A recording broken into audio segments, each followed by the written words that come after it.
আসসালামু আলাইকুম, সবাইকে শুভেচ্ছা। লেটার অফ ক্রেডিটের ষষ্ঠ ক্লাসে hour today topics is import finance in Bangladesh. Payment against document, যা সংক্ষেপে পেইড বলা হয়। লোন এগেনস্ট ইম্পোর্ট মার্চেন্ডাইজ, যা সংক্ষেপে লিম বলা হয়। লোন এগেনস্ট ট্রাস্ট রিসিপ্ট, যা সংক্ষেপে এলটিআর বলা হয়। ইম্পোর্টারকে ব্যাংক এই তিনটা পদ্ধতিতে যখন পণ্যটা বাংলাদেশে আসে, অনেক সময় তাদের শুল্ক, ডক চার্জ, আরও কিছু কিছু চার্জ আছে, যে শুল্ক, ট্যাক্স, ভ্যাট, ডেমারেজ, এইসব পেমেন্ট নিতে অসুবিধা হয়। এই সকল সুবিধা দেওয়ার জন্য ব্যাংকের কাছ থেকে সে কিনে থাকে, লোন ফাইন্যান্স নিয়ে থাকে তিনটা পদ্ধতিতে। ঠিক আছে, তো হোয়াট ইজ পেইড? পেইড বলতে কি বুঝি? পেইড ফাইন্যান্সটা কি? Paid is a kind of post shipment import trade finance. Paid হচ্ছে post shipment import trade finance given by the bank to the importer. এটা ব্যাংক ইম্পোর্টারকে দেয়া থাকে। তো ইম্পোর্টার এই পেইড একটা কি post shipment import trade finance, যা ব্যাংক দিয়ে থাকে।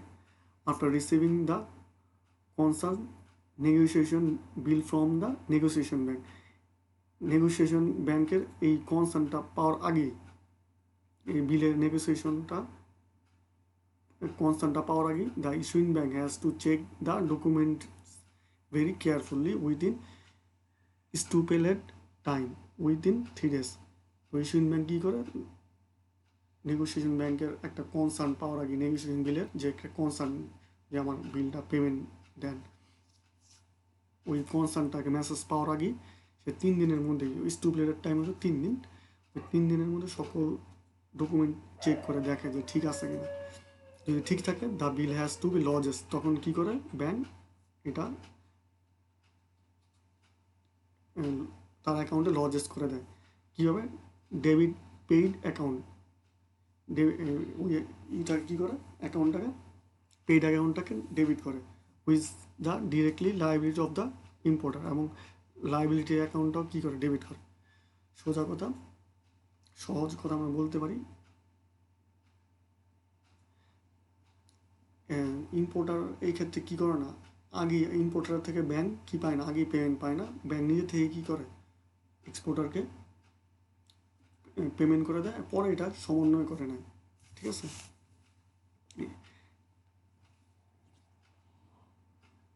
তবে অ্যাকাউন্টিংটা কি আমি আগে বলছি, পেইড অ্যাকাউন্টটা ডেবিট করে, আর ইম্পোর্টারের অ্যাকাউন্টটাকে কী করে ক্রেডিট করে।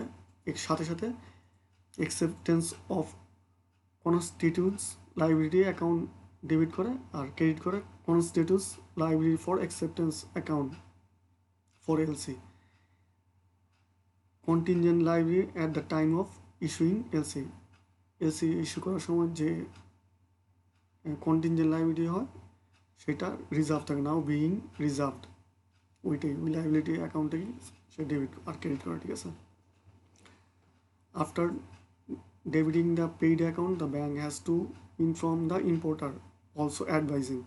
পেইড অ্যাকাউন্টটা ডেবিট করার আগেই ইম্পোর্টারকে অ্যাডভাইস করে এবং ইনফর্ম করে রিটার্ন বিল উইদিন স্টুপুলেটেড টাইম, বিলটাকে ছাড় করানোর জন্য স্টুপুলেটেড টাইমের মধ্যে ছাড় করার জন্য সে ইম্পোর্টারকে কী বলে, অ্যাডভাইস করে।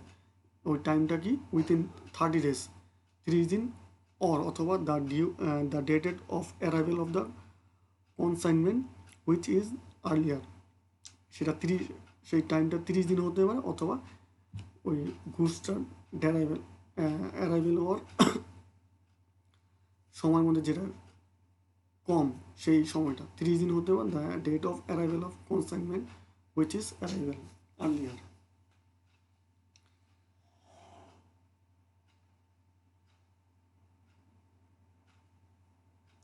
Paid is kind of post shipment import trade finance, আগে বলেছি এটা হচ্ছে ইম্পোর্টারের post shipment import trade finance. ঠিক আছে, এটা ব্যাংক দিয়ে থাকে। তো ইস্যুইং ব্যাংক, নেগোসিয়েশন ব্যাংকেতে একটা ওই নেগোসিয়েশন বিলের এই কনসার্নটা পাওয়ার আগেই ইস্যুইং ব্যাংক ওই বিলগুলো, ডকুমেন্টগুলো চেক করে 3 দিনের মধ্যে এটা কেয়ারফুলি 3 দিনের মধ্যে চেক করে কোনো ডিসক্রিমিনেন্ট না পাইলে সে বিলটাকে লজেস করে পিএডি অ্যাকাউন্টকে ডেবিট করে দেয়, ঠিক আছে। এবং ডেবিট করার সাথে সাথে কী করে, ইম্পোর্টারকে অ্যাডভাইস করে যে স্টুডেন্ট টাইমের মধ্যে এই বিলটা কি ছাড় করার জন্য সেই টাইম ফ্রেমটা হচ্ছে 30 দিন অথবা date of the arrival of the consignment which is earlier, যেটা সামনে হয়, দ্রুত হয় সেটা। What is Lim? লিম 2 প্রকারের হয়, একটা অ্যারেঞ্জমেন্ট লিম, একটা ফোর্স লিম। অ্যারেঞ্জমেন্ট লিম বলতে কী বুঝি? LIM is a short term loan to the importer. LIM হচ্ছে short term loan importer. If he fails to retire the bill within the stipulated time, যখন stipulated টাইমের মধ্যে বিলটা retire করতে সে সক্ষম না হয়, তখন এই লিনটা কি সে ব্যাংকের কাছে আবেদন করে চায় আমাকে একটা লিন দেন, ঠিক আছে। এটি হচ্ছে অ্যারেঞ্জ লিম। অ্যারেঞ্জ লিমের ক্ষেত্রে ইম্পোর্টার ব্যাংকের কাছে আবেদন করে, সেজন্য এটাকে শর্ট টার্ম লোনও বলা হয়েছে। এই শর্ট টার্ম লোন বলার কারণ হচ্ছে কমার্শিয়াল প্রোডাক্টের ক্ষেত্রে 45 দিন সময় দেয়, আর ইন্ডাস্ট্রিয়াল সেক্ষেত্রে 60 দিন সে সময় পায়, ঠিক আছে। এই সময় প্রোডাক্টটা ব্যাংকের কাছেই থাকে সকল দায় দায়িত্ব, এবং বিক্রি করে পরে এটা সমন্বয় করা হয় বিলটা, ঠিক আছে। এই লিমটা এটি দেখেন বলা হয়েছে, আমি আবার বলি, LIM is a short term loan to the importer. এটা short term loan if is fails retire the bill within the stipulated time, ওই টাইম ফ্রেমের স্টুপুলেটেড টাইমের মধ্যে সে যদি বিলটা রিটায়ার না করতে পারে, তখন সে লিমটা ব্যাংকের কাছে তারা আবেদন করে।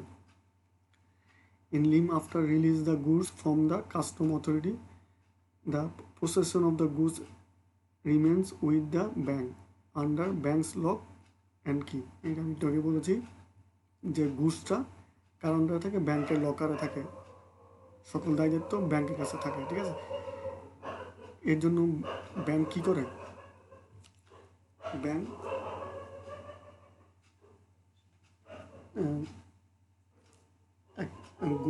তার যে ডকুমেন্ট আছে ডকুমেন্টে ইম্পোর্টারের কী করে স্বাক্ষর করে নেয়, ঠিক আছে।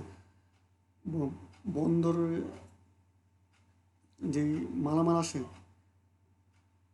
ঠিক আছে, ওই মালামাল ব্যাংক কী করে ইম্পোর্টারের পক্ষে হয়ে ছাড়িয়ে নেয়, এবং ইম্পোর্টারের পক্ষে একটা লিম সৃষ্টি করে, মানে লোন সৃষ্টি করে, ঠিক আছে।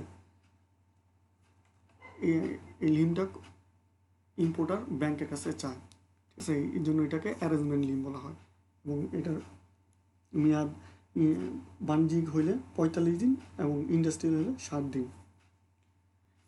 এই আমি একটু আগে বলেছি লিম 2 প্রকার, এখানে এটাই বলা হয়েছে।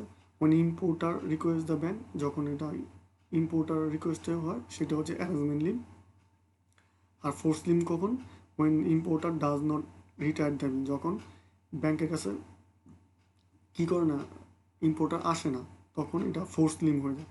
তখন ব্যাংক নিজের ইচ্ছায় ইম্পোর্টারের পক্ষ হয়ে, ঠিক আছে, পণ্য ছাড়িয়ে নেয় এবং সকল পণ্যটার দায় দায়িত্ব ব্যাংকের কাছেই থাকে,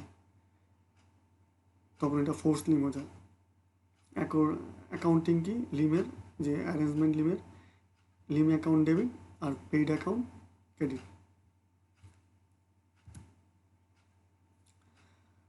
when the import does not come to the bank, আমি একটু আগে বলেছি যে ইম্পোর্টার কি আসে না, ব্যাংকের কাছে আসে না, ফর রিটায়ার দ্য বিল, বিলটা কি ছাড়ানোর জন্য, ঠিক আছে, সংগ্রহের জন্য বা পেমেন্ট নিষ্পত্তি করার জন্য, bank has to clean the importer goods from the custom authority unders bank authority.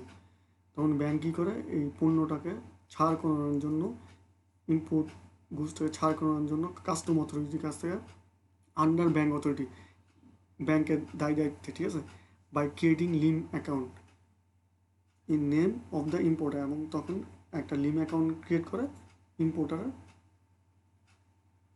পক্ষে, ঠিক আছে, which is known force limb before creating force limb, bank has to calculate. তো আমি আগে বলছি লিম দুই প্রকার, একটা অ্যারেঞ্জমেন্ট লিম, একটা ফোর্স লিম। অ্যারেঞ্জমেন্ট লিমের ক্ষেত্রে ইম্পোর্টার ব্যাংকের কাছে আবেদন করেন যে আমি ট্যাক্স এগুলো দিতে পারছি না, ট্যাক্স ভ্যাট এগুলো দিতে পারছি না, আমার জন্য একটা লোন ফ্যাসিলিটিস করে দেন। তখন ব্যাংক এটা এক্সপোর্টারকে সুবিধাটা দেয়, ঠিক আছে? সেই জন্য এটা অ্যারেঞ্জমেন্ট লিম বলা হয়। আর যখন ওই বিলটাকে ছাড়াইতে আসে না, ঠিক আছে, তখন ব্যাংক ইম্পোর্টারের পক্ষে হয়ে কাস্টম অথরিটির মাধ্যমে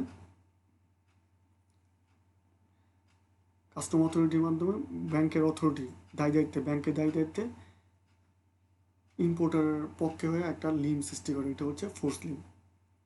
তখন ব্যাংক এটা ল্যান্ডেড কস্ট ডিটারমাইন করে এবং আরও ডিটারমাইন করে এর ফেস ভ্যালু, পণ্যের যে ফেস ভ্যালু আছে এটা ডিটারমাইন করে।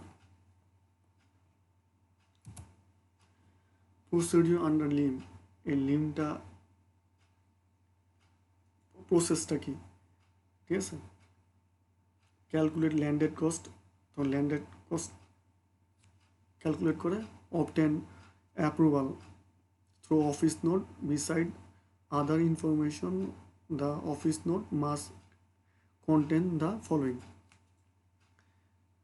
এক নম্বরে LC number, date, value of LC, invoice value, দুই নম্বর হচ্ছে invoice value, bill of exchange value, তিন হচ্ছে কাস্টম ডিউটি কত হবে, সেলস ট্যাক্স কত হবে, ভ্যাট কত হবে, ডেভেলপমেন্ট সারচার্জ কত হবে, সেনেভ এজেন্ট বিল কত হবে, ইন্টারেস্ট কত হবে নেগোসিয়েশনের from the date, others charge applicable. B number হচ্ছে margin at the time of opening LC, more margin যখন এটা ল্যান্ড করবে মিনিমাম 25%। আর সিতে হচ্ছে এ এবং বি বাদ দিয়ে এটা হচ্ছে ব্যাংকের অ্যাসেট, ঠিক আছে? এইভাবে procedure under Lim.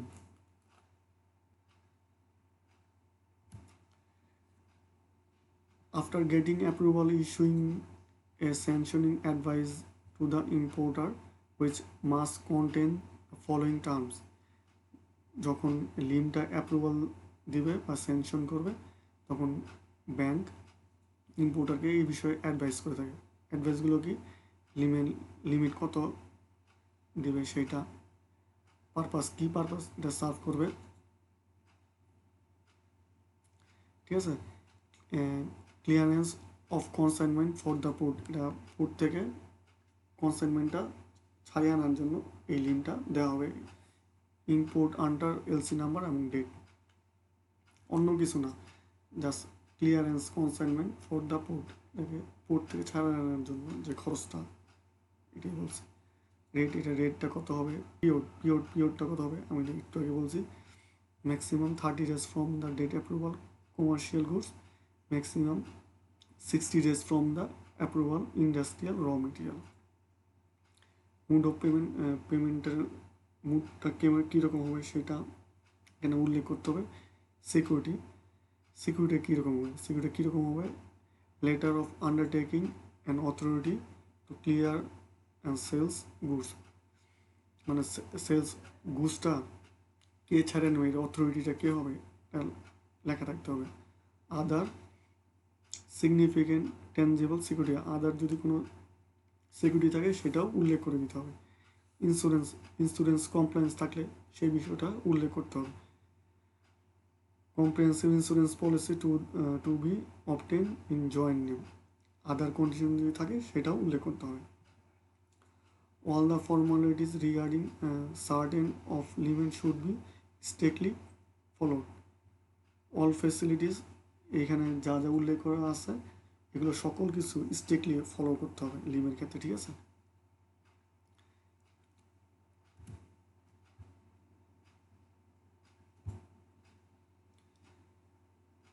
Obtain letter of undertaking and authority to clear and selling of the goods from importer, একটু আগে যেটা দেখছেন এটা কে করবে, ইম্পোর্টার করবে, যেমন এইভাবে উল্লেখ করে দিতে হবে। এন্ট্রি ইন লিম রেজিস্টার, এবং এটা লিম রেজিস্টারে কী করতে হবে, এন্ট্রি করতে হবে। ইন্স্যুরেন্স পলিসিটা কী হবে, ঠিক আছে, কে বহন করবে। Send the document after proper endorsement or certification where necessary to our designate branch. এটা সেন্ড করতে হবে প্রপার এন্ডোর্সমেন্ট, ডকুমেন্টের প্রপার এন্ডোর্সমেন্ট করে অথবা সার্টিফিকেশন দিয়ে যেটা নেসেসারি হয় ডেজিগনেট ব্রাঞ্চে near the concern custom office branch. ওই ব্যাংকটা কোনটা হবে, কাস্টম অফিসের ব্রাঞ্চের সামনে নিয়ারে যেটা হবে, কাছে যেটা হবে ওই ব্রাঞ্চে দিতে হবে উইথ ফরওয়ার্ডিং, ঠিক আছে, ফরওয়ার্ডিং করে দিতে হবে। মানে যেটা দরকার এন্ডোর্সমেন্ট হলে কোনো সার্টিফিকেট দিতে হয়, সার্টিফিকেটটা ডেজিগনেট ব্রাঞ্চে পাঠিয়ে দিতে হবে। ব্রাঞ্চটা হবে ওই কাস্টম অফিসার ব্রাঞ্চের নিয়ারে যেটা কাছে। Survey the good before taking delivery, এবং গুডসটা ডেলিভারি করার আগে সার্ভে করে নেওয়া যেতে পারে। Clear the goods so bank approve, goods clear ব্যাংকের মাধ্যমে সেন এজেন্ট এটা করতে পারে। PLS goods through PLS letter, ঠিক আছে, একটা পিএলএস লেটার ইস্যু করা যেতে পারে। ডিসপোজাল আন্ডার লিম, এই লিমটা কীভাবে নিষ্পত্তি হয়, ঠিক আছে। By importer payment in lump sums in due time, একটা লামসাম অ্যামাউন্ট একটা ডিউ টাইমে পেমেন্ট দিতে পারে। ই fail at his request by part payment, যদি লামসাম পেমেন্ট ডিউ টাইমে না দিতে পারে সে একটা আবেদন করে পার্ট পেমেন্টের জন্য, পার্টলি পেমেন্ট করবে, এটা একটা দিবে এরকম। থ্রু ইম্পোর্টার সিসি ফ্যাসিলিটিস, অথবা ইম্পোর্টারকে সিসি ফ্যাসিলিটিসও দিতে পারে, ঠিক আছে। ইফ এনি, যে কোনো একটা, ঠিক আছে, সে লামসাম অ্যামাউন্টের যদি দেয় তো দিল, না দিয়ে সে কী করতে পারে, পার্টের জন্য আবেদন করতে পারে থ্রু ইম্পোর্টার সিসি ফ্যাসিলিটিস, অথবা ইম্পোর্টারে কী করতে পারে সিসি ফ্যাসিলিটিসও দিতে পারে, ইফ এনি, যে কোনো একটা। ইফ ইম্পোর্টার কমপ্লিটলি ফেলস, যদি এগুলো তিনটের একটাও না করে তখন ব্যাংক কি বাই অকশনে চলে যায়। The auction committee will be perform as per HO circular, তখন একটা সার্কুলার দেয় এই পণ্যগুলোকে কী করার জন্য, অকশনে পেমেন্টের জন্য, এরকম একটা অকশন সার্কুলার দেয়, ঠিক আছে। ব্যাংকের অকশন কমিটি আছে, ওই প্রথমে ব্যাংক কী করে ইম্পোর্টারকে জানাই যে আপনার একটা লামসাম অ্যামাউন্ট দিয়ে ডিউ টাইমে আপনি নিয়ে যান। যদি এটাও না করে তখন কী করে, পার্ট পেমেন্টের ভিত্তিতে এটা করতে পারে, রিকোয়েস্ট করে ব্যাংক অ্যাট ইজ রিকোয়েস্ট। তাও না করে তখন কী করে, ইম্পোর্টারকে সিসি ফ্যাসিলিটিস দেয়। এটাও যদি না করে, তিনটা একটাও যদি না করে তখন কী করে, অকশন চলে যায় ব্যাংক। অকশনে গেলে কী হবে, একটা কমিটির মাধ্যমে এইটা করে সার্কুলার ভিত্তিতে এই পণ্যটা তারা বিক্রি করে। আদার প্রসিডিওর মেজার্স, তো ব্যাংকের আদার প্রসিডিওর মেজারের মধ্যে কী থাকে, if an importer become defaulter, যখন ইম্পোর্টার ডিফল্টার হয়ে যায় bank has to taken under noted precautionary measures, তখন একটা স্টেটমেন্ট নেয়, no future limit will be sanction against the defaulter, তখন ব্যাংক কী করে, ডিফল্টারকে কী করে না, আবারও পুনরায় কী করে না, লিমিট দেয় না বা এলসিটা স্যাংশন করে না। Discourage for opening new LC, নতুন এলসি খোলার জন্য তাকে ডিসকারেজ করে, তখন এলসি ওপেন করতে চাইলেও কী করে না, তাকে নিউ এলসি খুলতে দেয় না। যে আগেই বলছে no future limit will be sanction against defaulter, তখন ডিসকারেজ করে খোলার জন্য, ঠিক আছে। ডিসপোজালের তিনটে নিয়ম, লামসাম বিটি ডিউ টাইমে দেয় না, পার্ট পেমেন্টের সুবিধা দেয়, সিসি ফ্যাসিলিটি না দিলে স্যাংশন অকশনে চলে যায়, অকশন কমিটি তখন বেঁচে দেয়। আর ডিফল্টারকে পুনরায় কী দেয় না, লোন এলসি খুলতে দেয় না এবং ডিসকারেজ করে নিউ এলসি খোলার জন্য। What is LTR, like LIM, এলটিআরটা হচ্ছে লাইক লিমের মতনই। LTR is post shipment import trade finance given by the bank to the importer. এটাও কি post shipment import trade finance, এটা ব্যাংক ইম্পোর্টারকে দিয়ে থাকে। ডিফারেন্স, এটার পার্থক্য হচ্ছে লিম আর এলটিআর মধ্যে পার্থক্য কি? In LIM the possession of the release goods remains under the bank control. লিমের ক্ষেত্রে প্রোডাক্টের গুডসের রিলিজের পরে এটা কন্ট্রোলটা কোথায় থাকে? ব্যাংকের কাছে থাকে।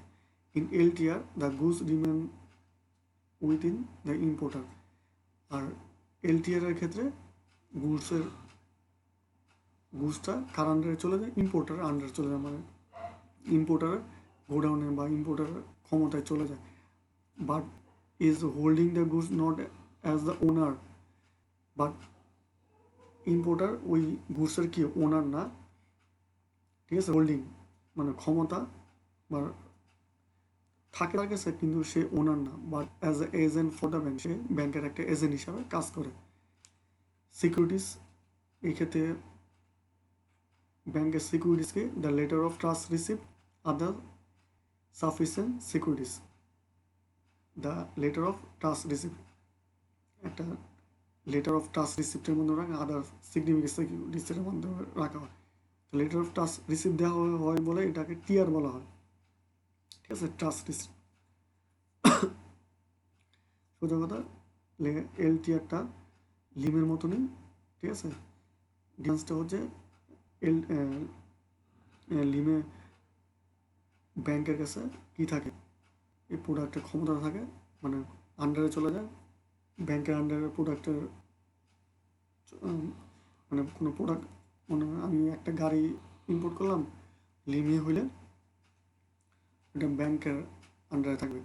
আর এলটিআর হইলে এটা ইম্পোর্টারের আন্ডারে চলে যায়, এরকম। তখন কি হয়? এই গুডসটা ইম্পোর্টারের আন্ডারে চলে গেলেও সে কি হয়? ওনার থাকে না, ওনারটা ব্যাংকে থাকে, কিন্তু ইম্পোর্টার ব্যাংকের একটা এজেন্ট হিসাবে কাজ করে। In the trust letter importer acknowledge that goods are held by him in trust for the bank and agrees to make over the sales process to the bank.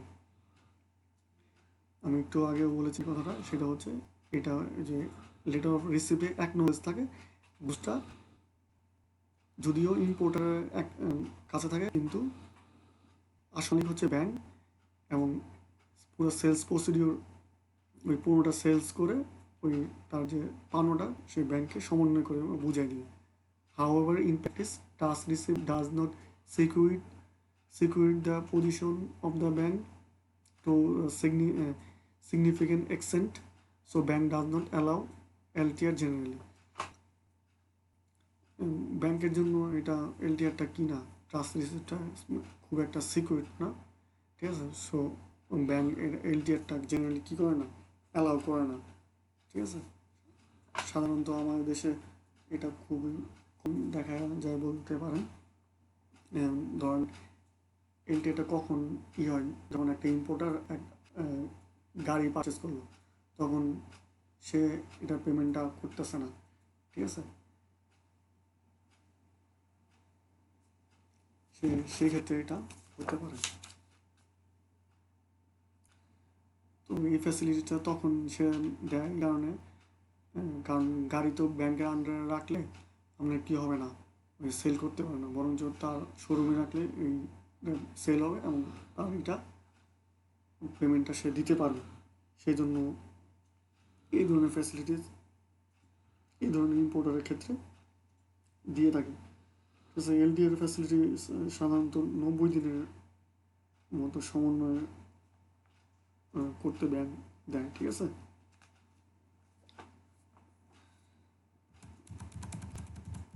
তো আজকে আমরা শিখলাম পেইড এড। এটা bank ইম্পোর্টারকে আগে প্রদান করে দেয়, ঠিক আছে? এটা একটা ডকুমেন্টের আন্ডারে, যদি যেই ডকুমেন্টটা নেগোসিয়েশন ব্যাংক ইস্যুইং ব্যাংকের কাছে পাঠায়, ওটা 3 দিনের মধ্যে কি হলে স্টুপের টাইম 3 দিনের মধ্যে হইলে তখন এটা সে ফান্ডটা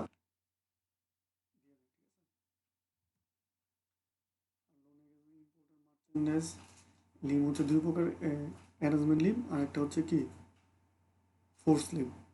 অ্যারেঞ্জমেন্ট লিমের ক্ষেত্রে প্রোডাক্টটা ব্যাংকের আন্ডারে থাকে, ঠিক আছে, আর ফোর্স লিমের ক্ষেত্রে প্রোডাক্টটা ইম্পোর্টারের আন্ডারে থাকে, ঠিক আছে। আর এলটিআর এর ক্ষেত্রে আর অ্যারেঞ্জমেন্ট লিমের ক্ষেত্রে ইম্পোর্টার কি করে, এটা ব্যাংকের কাছে আবেদন করে আমার লিমটা দাও। আর ফোর্স লিমের ক্ষেত্রে ওই ইম্পোর্টার যখন বিলটা রিটায়ার করতে আসে না, মানে জানায় না তার লিম লাগবে, তখন ব্যাংকে ওই লিমটা ইম্পোর্টারের পক্ষে হয়ে কি চার্জ করে, সৃষ্টি করে। আর এলটিআর এর ক্ষেত্রে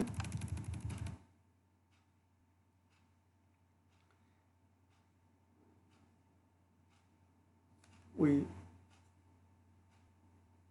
প্রোডাক্টটা কী করে ব্যাংকের ওই ইম্পোর্টার আন্ডারে চলে যায় ঠিকই, কিন্তু সে এজেন্ট হিসাবে কাজ করে, ওনার হিসাবে, সে আসল মালিক না।